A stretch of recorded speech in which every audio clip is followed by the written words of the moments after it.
everyone, my name is Met Scorpion and welcome back to Destiny 2 for another weekly reset update. Now, going into it, I might say this is going to be a bit of a rough week for ye who seek Nightfall rewards, because while it is double, it is on one of the hardest Nightfalls of the possible ones they could have chosen, but some of the best rewards. So, kicking off right into it, for Crucible, Mayhem is active right now.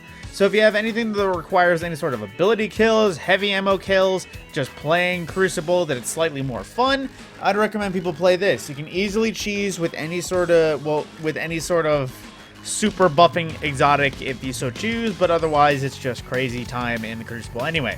Then moving right into the Nightfall, it is the Corrupted this week, which is one of the hardest Nightfalls in Destiny history. A lot of people claim for it to be #1 most difficult, but it's honestly fighting on a rotation between this, Proving Grounds, and Hollowed Lair. Now, the available weapons right now are the Hung Jury and Hothead, so if you wish to get a adept version of those are some of the high ringers in terms of Nightfall weaponry. So if you want a good chance, you have to spec for both Unstoppable and Overload champions. Epitaph basically makes it so that every taken combatant, when they're killed, it does the Phalanx Blight Geyser, like they do the boop out of their shield. Chaff for no radar, and the usual Grandmaster modifiers, Match Game, Equipment Lock, Extinguish, Limited Revives, and Mob Champions, as well as Sadia's Durance for arc damage and knockback being increased. So basically, spec out for some arc mods, maybe an arc mod and a concussive dampener, and hopefully that should set you up well enough. If not, 2 arc mods should suit you best. Aside from that, I would definitely recommend watching a video just for a plan of loadout, optimal loadouts for this. Otherwise, you might be testing and trialing a little bit if you try to go for it.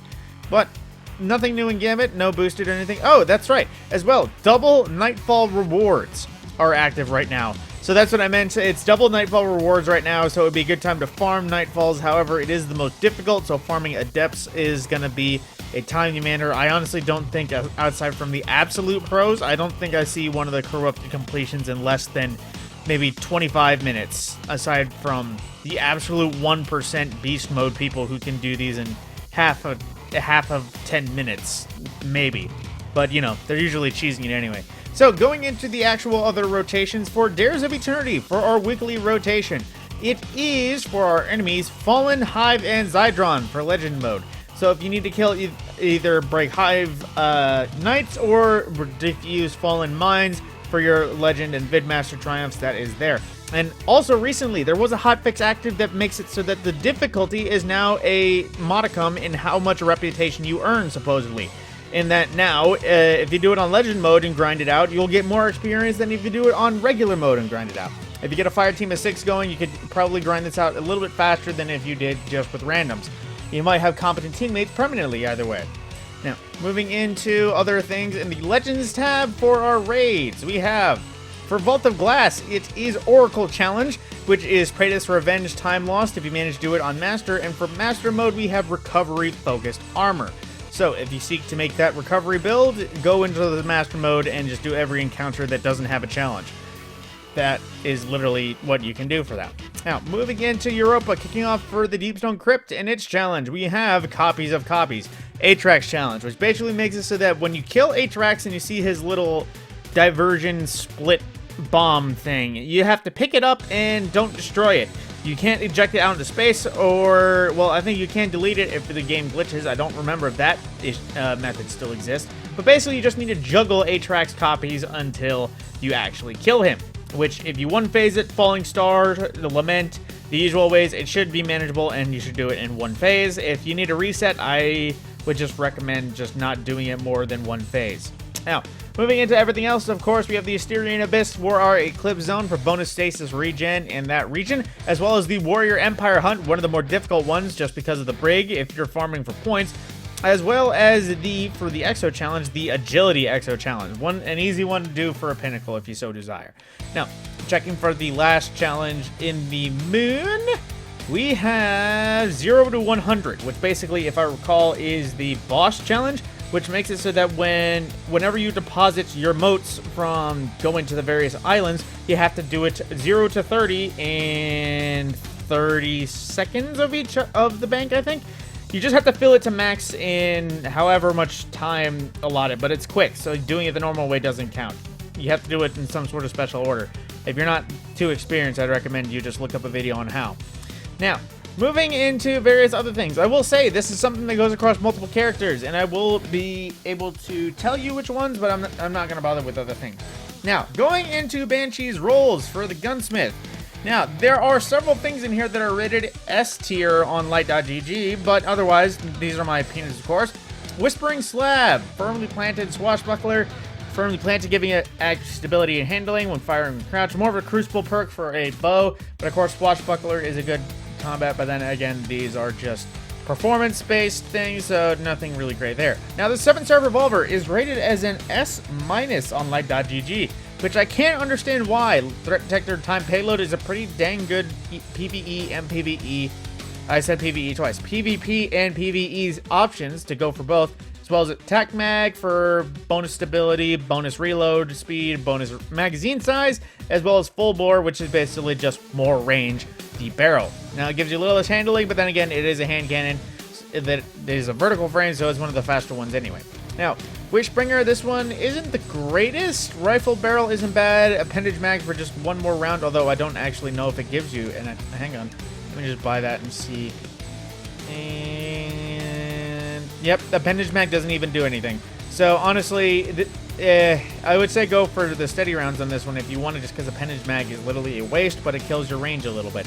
Now, moving into the next one, Eternal Blazon. This one is a slide shot kill clip. This one could be a pretty decent crucible roll. It has 2 range scopes, which I'm pretty sure are the same zoom, or at least the same range buff, with as well ricochet rounds and range masterwork. So being a lightweight, this could actually be pretty dang good for PvP.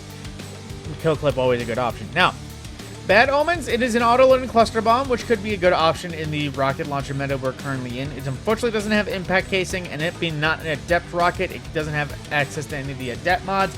I would honestly recommend this one for maybe, depending on the element you need, go for a hothead. Now, the swords available. Now, I will straight up say that on Titan, it is an S tier, and on Hunter, it is an S tier. All 3 of them have Jagged Edge, which is something you'll want for swords, because it's literally just the best damage you can get out of flat rate, just because of the blade perks. Now, I will say the Eternity's Edge is not great flash counter and thresh. It's very specified. That is not great, but then the Quick Fang has Tireless Blade and One for All, I think it is, if I can find out what that one is. As well as, same thing, Swordmaster's Guard for the boosted recharge on its charge rate, and Jagged Edge again. And then the Crown Splitter for Titans has Jagged Edge as well, Heavy Guard, Flash Counter, and Counter Attack. So if you actually are good on blocking, I would recommend that for PvP, but it literally makes it so that you both melting point something on block, and you get bonus damage if you block an attack. I should say, specify that it is if you block an attack. So I might recommend people go pick up that Crown Splitter if they want to get good at guarding. Now, once again, Ada doesn't have much. She just has 1 piece of armor that's above the 55s, but only goes as far as 56. It's a chest plate. So not much there, like I said. Now, I will say, there was a tweet from DMG that came out that I believe was after some of the moderately negative reviews of the TWAB and the changes to Masterwork Orbs and all that. So I will basically say, if I can find said tweet that was referenced. Now, he basically said said tweet is setting expectations that TWABs keep on rolling, changes to blue drops in the pipe, so we might have a difference to blues, maybe they might finally auto-convert to gunsmith materials, power floors and raid launch updates, so we will know more details for World's First Race, as well as the power grind for Witch Queen, and gunsmith updates, spend your gunsmith materials. See you Thursday. So there's likely a change coming to gunsmith materials just because of how not necessary they are per se. We turn into gunsmith materials to grind out guns, but at the same time, most people like me don't even care for that unless they're looking for one specific thing. I'm still technically looking for a Cartesian coordinate god roll, but I don't really need to spend time doing it. It'll happen in time. So I would keep an eye out for the TWABs coming. It looks like very good news is going to be coming up soon. That being said, my name is Matt Scorpion, and I will see you in the next video for the Eververse update.